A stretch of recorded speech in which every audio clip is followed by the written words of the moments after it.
Good morning, good morning, good morning. It's your boy Ron James here, flying solo for an episode of the Buckeye Roast. Our boy Q is still sick, so it's just me today, but we got a packed show, plenty of stuff to get into, all kinds of things going on in the Buckeye world. We have allegedly a new rival on the horizon. Bruce Feldman's freak list recently came out, and we had 3 Buckeyes on that list. And then the QBs and Chip Kelly recently did interviews, so we're going to get into all of that today. A little house cleaning before we get going. A shout out to our guy Charles Green, the first one in the chat. So appreciate you. Appreciate everyone in the live chat. If you have any questions, make sure you drop them. I don't know how long this show is going to go. I don't normally do these by myself. It could be 10 minutes, it could be 30, but we got a full show written. So let's get right into it. The Buckeyes seem to have a new rival, or someone that wants to be a rival with the Buckeyes. We keep hearing a phrase called the team out west. Oregon has joined the Big Ten, and all of a sudden, they want to be ops to Ohio State. And it seems to be something that they're not letting go of. Their social media team just put out a video recently calling themselves the team out west. It seems like you saw a Barstool article also mentioning the phrase. I put a meme out yesterday. It's just not going to happen. They keep saying, call us this, call us this, call us this. We're not going to do it. So quit asking. Like Nick Saban says, I don't see the need to force this rivalry with Oregon. That hasn't happened yet. They're 1-9 against the Buckeyes. They lost against Ohio State in the national championship. And the only thing that they have to stand on is their most recent win over the Buckeyes, which was against the Ohio State's worst defense in 25 years. Both defensive coordinators that called plays that year ultimately ended up being fired. I don't think the Buckeyes have those same sort of defensive concerns. But let me know in the chat, guys, do you think if the Buckeyes continue these matchups with Oregon, now them joining the Big Ten, can they write the record against Ohio State and turn this into a rivalry? Because me personally, at the moment, I don't feel like they've earned any sort of nickname and anything that they've done playing against the Buckeyes to deserve us to give them their own name. I know that we hate the team up north, but that's how frustrating the situation is with Oregon, that I find myself defending Michigan. Like, you're not Michigan. As much as we hate them and don't like to give them any credit, Oregon, you haven't done anything remotely close to be Michigan. So this idea that you're going to get a nickname that we're scared to say your name, Oregon, Oregon, Oregon, Oregon, Oregon. We beat your ass every time we play, except for once. This idea that anyone in the Big Ten is scared of you guys and calling them a different name is honestly laughable to me. I'm looking in the chat. Emily Gates says nothing tops the rivalry game. Tyler says, I don't know why they're trying to force this rivalry. When you're trying to force something, it doesn't work. And I agree with Tyler 1,000%. Like, the more and more they want this to be a rivalry and try to force this, the more that, I feel like that meme that I put on the screen sums it up perfectly. You can tell us to call you whatever you want. We're not going to do it. And it's honestly laughable, and it makes them it feels like less of a peer, because they don't seem to feel like they're on the same level as us. Or maybe they do, and they want to just automatically skip the line and become Michigan in this rivalry. But it seems forced, and I'm with Tyler 1,000%. Like, no one is scared to say their name, and this feels forced, and it's honestly going to turn into a troll, because I feel like it's more likely to become a pejorative and a joke of that team out west than it is a name that people use because the team is feared, or that the rivalry has grown to a place that we just don't speak their name. I don't see a decade going by where Oregon is just being Ohio State, keeping them out of national championships. This isn't 100-long-year rivalry. The idea that they think that they can just come into the conference and become Michigan is kind of laughable. Enough on our non-rivals, though. I want to move on to something a little bit more exciting than that. Bruce Feldman of The Athletic put out the Freaks List. The Freaks List is a list of 101 players in college football that goes out every year about pretty much the most athletically gifted players in college football, people to keep their eye on in the sport. And the Buckeyes had 3 players on that list this year. And I know Q's not here, but I mean, I know he would be super excited to see this list because it feels like we might be able to retire the phrase too fast to play here. The Buckeyes are absolutely loaded this year with athletic talent, and the Freaks List shows that. The first name on the list is our guy Sonny Styles. It's his second appearance on the list, listed at 6'4", 240 pounds. He recently made the transition from safety to linebacker, and it says in the article that he's put on 12 pounds since making that transition last year. So seeing a guy that we've watched fly around at safety put on another 15 pounds, bulk up, move closer to the line of scrimmage is a huge upgrade athletically for the Buckeyes. We've talked in years past about needing more speed at linebacker. I know Q's not here, but he's been asking for a linebacker that returned punts in high school for years now, and it feels like we finally have one with Sonny Styles. 39-inch vertical and 600-pound squat also listed in the article. It seems like Coach Mick is back, so much so that I feel like people have questioned Coach Mick in years past, but I feel like a lot of those concerns and questions are starting to fade away, especially with the transformation that we're seeing from some of the guys on our team. It's so much so to the point that I've been in Florida Spaces on Twitter, and I've heard them clamoring for the days of Mick, and they miss Mick and wish that they had them back. So as a Buckeye, we should be thankful for what's been going on in our strength and conditioning program, and I think we're going to see that out on the field again this year. Out of 101 people listed on that list, Sonny Styles clocked in at number 19. So that's huge.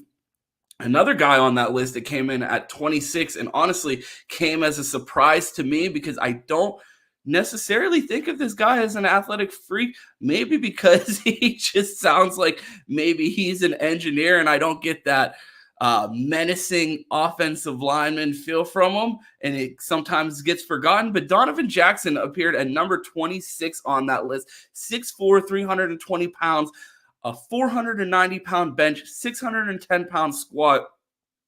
But the most interesting statistic about Donovan Jackson was the fact that he has the fastest 10-yard split as an offensive lineman that has ever been recorded by offensive linemen in the history of the NFL Combine. So his ability to get off the ball at that size is going to be huge. And I know we've had questions about the offensive line in the past, but it seems by every indication, people at practice, the coaching staff, the players, preseason articles, the concerns for Ohio State's offensive line this offseason seem to have been overstated, and it almost could potentially be a position of strength for the Buckeyes this year. And that's super exciting to hear that after the concerns that we've had at offensive line in years past, we've had questions about recruiting misses, but it still seems like Justin Fry has been able to get these guys ready to play, and we're going to have a competent offensive line out there.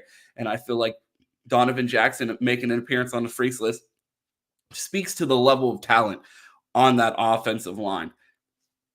And then, of course, the number 3 Buckeye on the Freaks List.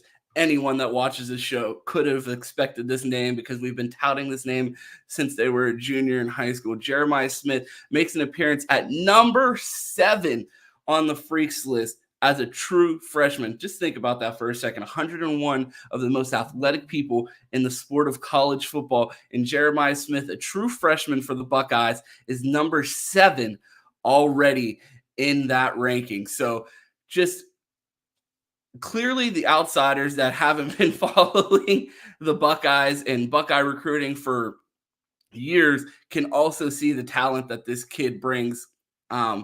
We have the stats right here. his athletic measurables. He's benching 355 pounds already, squatting 530. I mean, we just referenced Donovan Jackson's squat. Donovan Jackson's 320 pounds and is squatting 90 pounds more than Jeremiah Smith. Jeremiah Smith with a 36-inch vertical, again, speaking to the athleticism of Sonny Styles with a 39-inch vertical.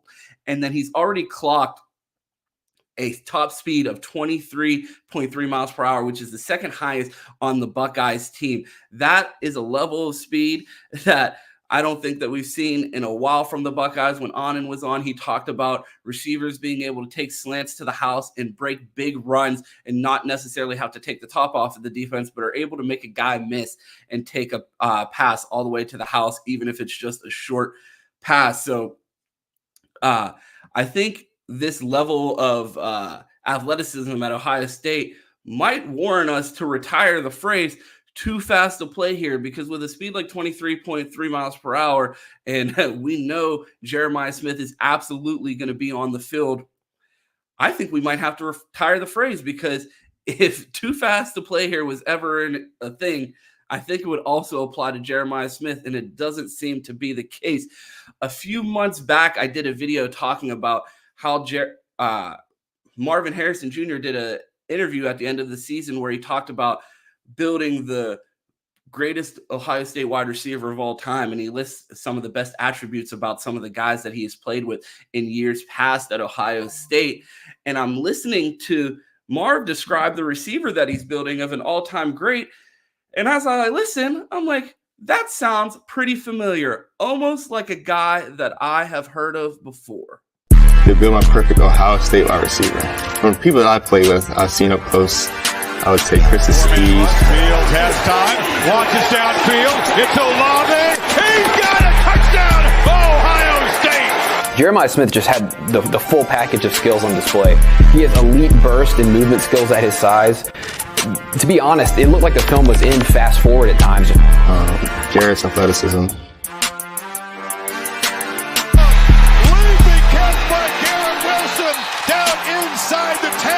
I'm not sure we've seen this combination of size, speed, skills, and just overall technical ability come out of South Florida in a very long time. Jackson's ball skills. A five-star player. You look as he's trying to get that ball control. He may run that foot in. Goodness. Amari Cooper, Calvin Ridley, Jerry Jeudy, those types of guys. Five-star prospects, first-round picks. And I'm not sure they had the overall just skill package and physical ability that we've seen from Jeremiah Smith. And then my route running.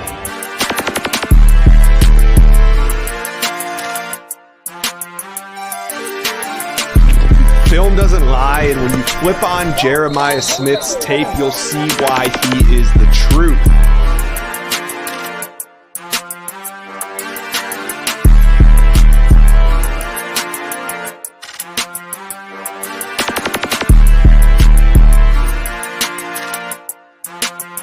That's my perfect Ohio State wide receiver.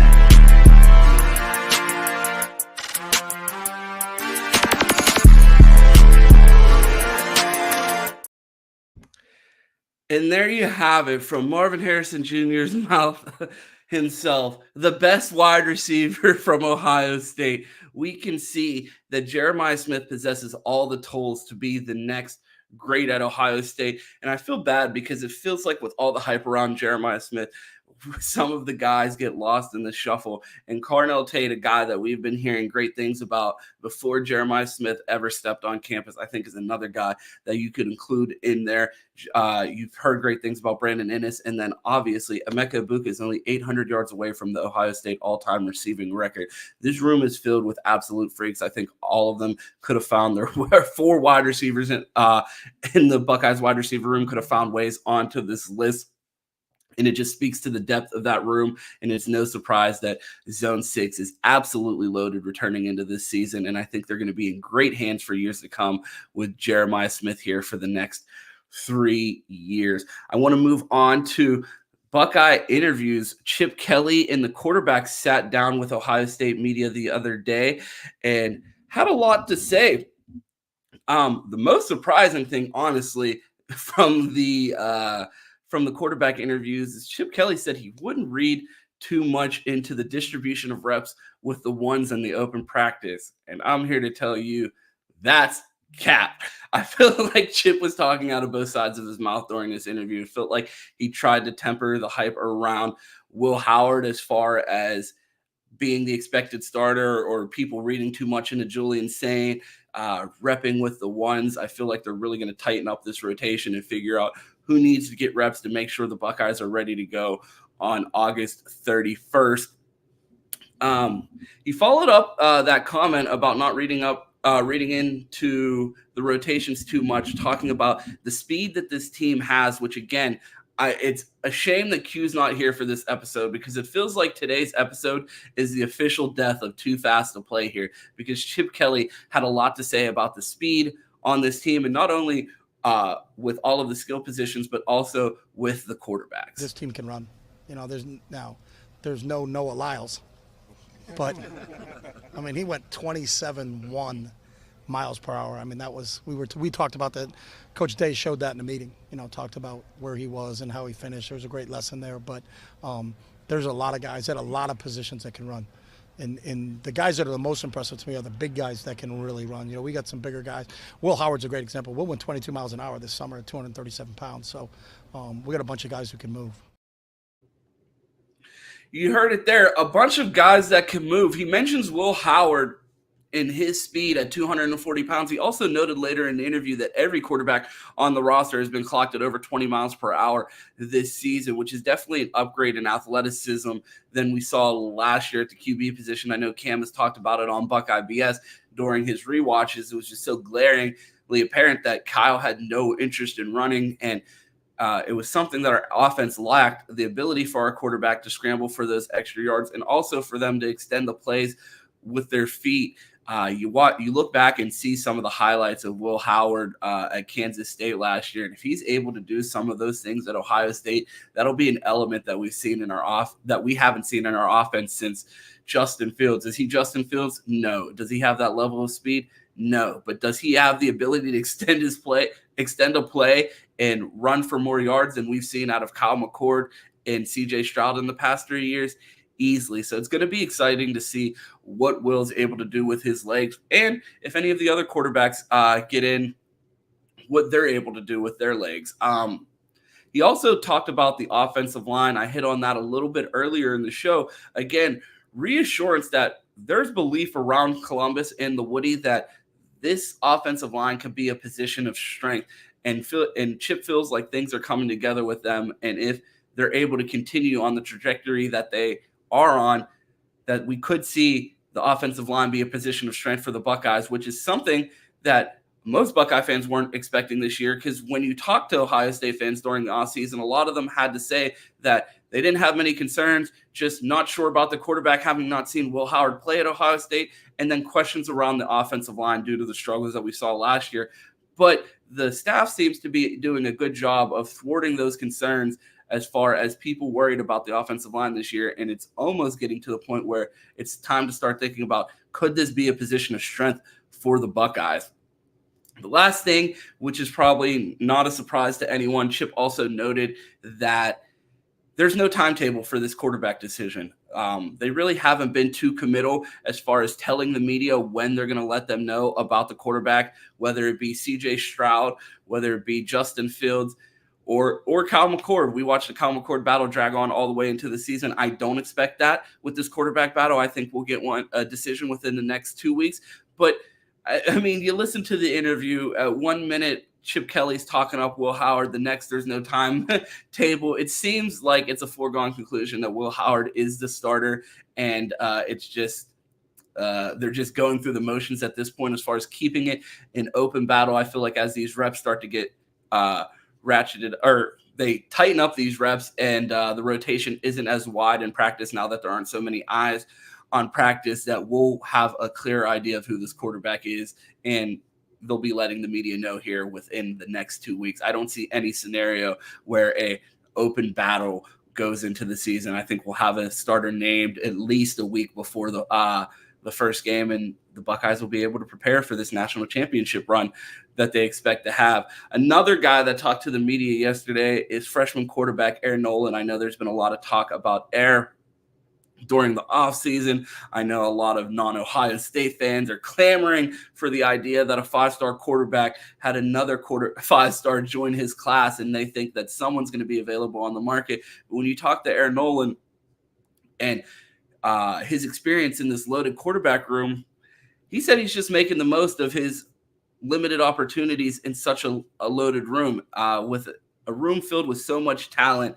He talked about how imperative it is that when he does get his opportunities, that he makes the most of them. He also talked about the relationship between the quarterbacks within the room. He said Sane is his guy. They really didn't know each other before the Elite 11. And then once he got to Ohio State, they've really locked in. And that seemed to be a theme in the quarterback interviews, that despite the competition, despite what's at stake, to be the starter at Ohio State. And that's clearly what everybody came to Ohio State to do, is eventually become the starter. And they're all battling for the same thing, but at the same time, they're still teammates. They're all supporting each other, and it seems to be a fairly close-knit group, and it's something that multiple quarterbacks touched on during their interviews yesterday. Will Howard also spoke to the media, and man, did I love to hear what he had to say. Mainly because I feel vindicated. Anyone that's in our Buckeye group chat on Twitter knows about some of the explosive conversations that we've had in that chat in the off season. And I was told that I was writing fan fiction during the spring when I said Will Howard showed up to Ohio State overweight, and he doesn't seem to be moving like he was at Kansas State necessarily when he first got here. Multiple people said that multiple people around the team told me that he appeared to be overweight. You could see it. I was at practice. Everybody's telling me I'm just making this stuff up. Will Howard, in his interview yesterday, down 15 pounds since he got to Ohio State.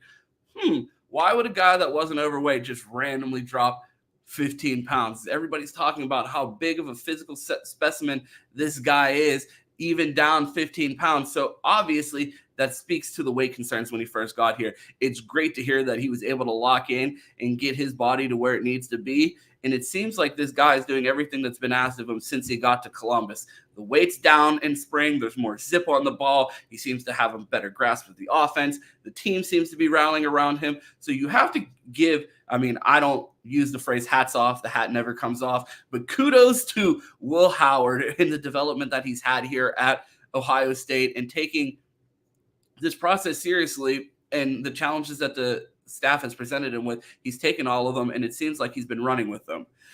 He also mentioned that a big part, we've heard rumors that Will Howard isn't necessarily looking to run a ton when he comes to Ohio State. He wants to show himself as a passer, but he squashed that in the interviews where he's saying running's a big part of his game, and he knows that he's going to do that. And if Ohio State wants to be successful, that's going to have to be a part of their offense. And he talks about the RPOs being a big part of their offense. On and when he was on the show with us talking about the open practices, spoke on how much RPO happened during the open practices, a lot of short game, a lot of quick game. And I feel like that, again, fits Will Howard's skill set best. We saw the stats when Pat was on, not necessarily the greatest deep passer, but above average when it comes to the intermediate and short stuff, and then definitely a plus athlete when it comes to running the ball. So I was very encouraged by what Will Howard had to say in his interview, and it seems like he's doing all of the right things.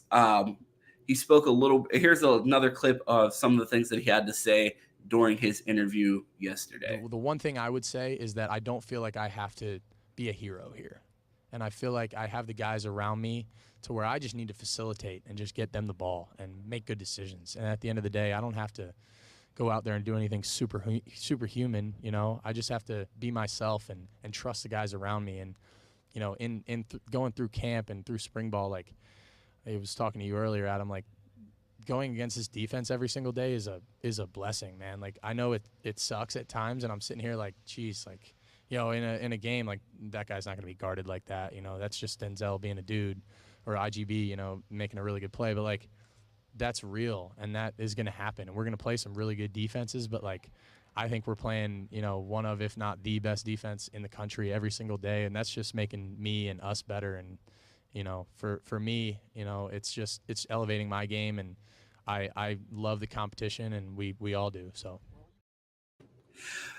And I feel like Will made a great point there. He doesn't have to be a hero. This team is absolutely loaded with talent, and we have a guy that needs to just be willing to make the right play at the right time. And also, he talked in that interview, he's not afraid to scramble. If he has to get yards or gets tough yards with his feet, he's able to do that. And I feel like he fits the mold of what this team needs. A guy that's not going to lose the game, but also a guy that's going to be tough and fight for yards when he needs it. He's clearly aware of the amount of talent that he's surrounded by, not only on the offensive side of the ball, but he has Jim Knowles and that juggernaut of a defense on the other side of the ball that's going to be able to bail him out this year. So he doesn't have to go out there and be. I saw someone say on the timeline, he doesn't have to go be CJ Stroud. And someone quote tweeted it and said, he doesn't have to, but it would sure be nice.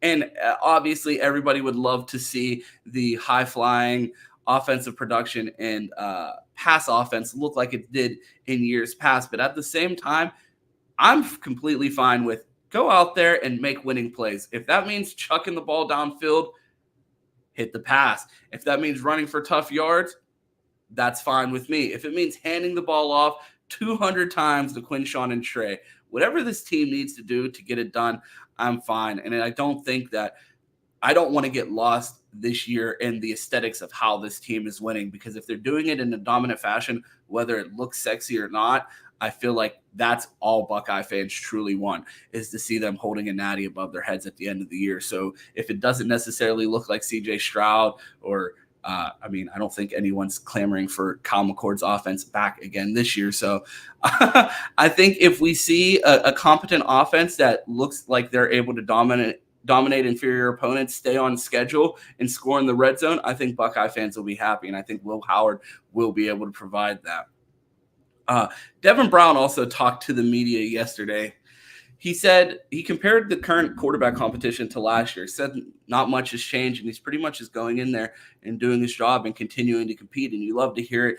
I know there's been a lot of hate around Devin Brown in years past, and I feel like some of that's kind of bleeding into this year, but I feel like that's a guy that you have to admire for his want to be a Buckeye. We talk about a lot of these guys that are all just into the glitz and the glam of the recruiting process and how often Ohio State gets used for a recruiting bump or for people to get more offers. You see a guy like Devin Brown who transferred into the class late and is stuck out the process. Some people may have felt like his chance to compete at quarterback hasn't been real in years past, but at the same time, he's still committed to be a Buckeye. He still is a good teammate. He's still supporting the team and willing to play his role, because it seems like everyone on this team understands the goal, whether their role is big or small in that process. But the goal is to win a national championship, and it sounds like Devin's ready to do what needs to be done, whether that's as a starter or a backup. He said he feels like the asset that he brings to this team the most is confidence, and I don't think anyone doubts that. He sure knows how to get the fan base riled up, and I would imagine that he can do the same thing with his teammates, and that's a guy that people rally behind. So having a guy with that type of energy, especially one that's committed to this program and a good teammate, even if he ends up being a backup, I think that's a great type of energy and a great person that's going to be behind Will to support him and not really have him necessarily looking over his shoulder or feel like his room doesn't support him. So I think Devin, whether he wins his quarterback battle or not, is going to be a great teammate and an asset to have as a backup if he doesn't win the job. He also spoke about the run game, and it seemed to have a lot of people raise their eyebrows with this comment. The quote was, "The run game has been completely different. It's been incredible. When you've got two running backs like Quinshawn and Travion, and then you've got us quarterbacks that can run the ball, it makes it really hard on the defense." And so Coach Kelly really utilizes us and utilizes our running backs, so there's always an option for either of us to go.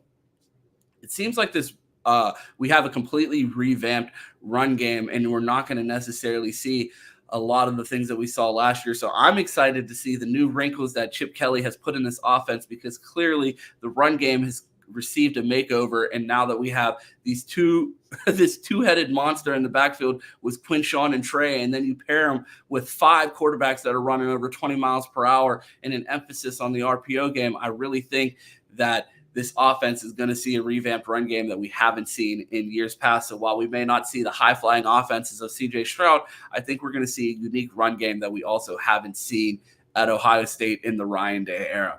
Lincoln also talked to the media and reiterated what Aaron Nolan said as far as the quarterback room being close. These guys seem to really be supporting each other and understanding that all of them are on different timelines as far as their journey as quarterbacks within college football, and are all supporting each other as they develop in this room. They all seem to be a pretty close-knit group. They've all referenced each other and how close that room is and how much they're able to lean on each other and help each other. So to hear Lincoln reiterate that in his interview was reassuring, especially with a loaded room like that. You have a ton of talented kids, 3 5-stars in the room, transfers making tons of NIL money, so many different dynamics, the potential for egos to get in the way. But a lot of these guys seem to all understand they're here for a reason. That's to develop and win a national championship. And they don't seem to be letting ego or entitlement get in the way of that. The guys seem to be supporting each other and really wanting to see each other do well. And then obviously the last quarterback to speak was Julian Sain. He referenced being challenged before in high school with a lot of responsibility and compared that to Ohio State now with a lot on his plate as far as a lot to learn and just picking up a ton as a freshman, and said this isn't a new experience for him because he's had that level of responsibility in the past. And I thought that was good to hear, that he's not really shying away from the moment or the responsibility, but really embracing that. And it's a familiar feeling to him. Also reiterated the quarterback rooms being close, and then also said that he models his game after Joe Burrow and Justin Herbert. So if we can get anything remotely close to the level of play that those guys were able to produce in college, I think the Buckeyes are going to be in great hands at the quarterback position. I haven't been able to see the chat because I've been dealing with the graphics and looking at my outline, but I see there's over almost 200 people in here. I appreciate all of you guys pulling up and tuning in. If you guys can like the video, if you're watching on Twitter, go ahead and like that, throw a retweet on the stream, drop a follow if you're not already following me. I can't reiterate enough how thankful I am for all of the people in our Ohio State community that have become new watchers of the show. A lot of new people have been checking out. I see a lot of new people in the notifications that I haven't seen in years past. So shout out to you guys and all the new listeners. And then, of course, a big shout out to all the OGs. You guys are the reasons why we do this. The people that were sitting in here when there was only 12 people on the show chatting it up, and all the people that support us on a daily basis. You're the reason why we do this. So a big shout out to you guys. Q will be back tomorrow. He said he is feeling better. He is on his meds, so hopefully he will be back tomorrow, and we will be able to continue to bring you great Buckeye content. A big thank you to everyone that showed up and supported on today's episode of the Buckeye Roast. A little bit shorter show today because I was flying solo. I normally don't do these solo shows, but we have a commitment to you guys this year. We're going to bring you a show 5 days a week all through the season, and we are not going to miss. So just want to stay committed to you guys. You're the reason why we wake up and do this every day. A big thank you for you guys tuning in to the solo Ron James version of the Buckeye Roast. I appreciate you guys, and go Bucks. OH, no one here to say IO, so I guess I will say it. We will be back tomorrow at 8 a.m. and go Bucks.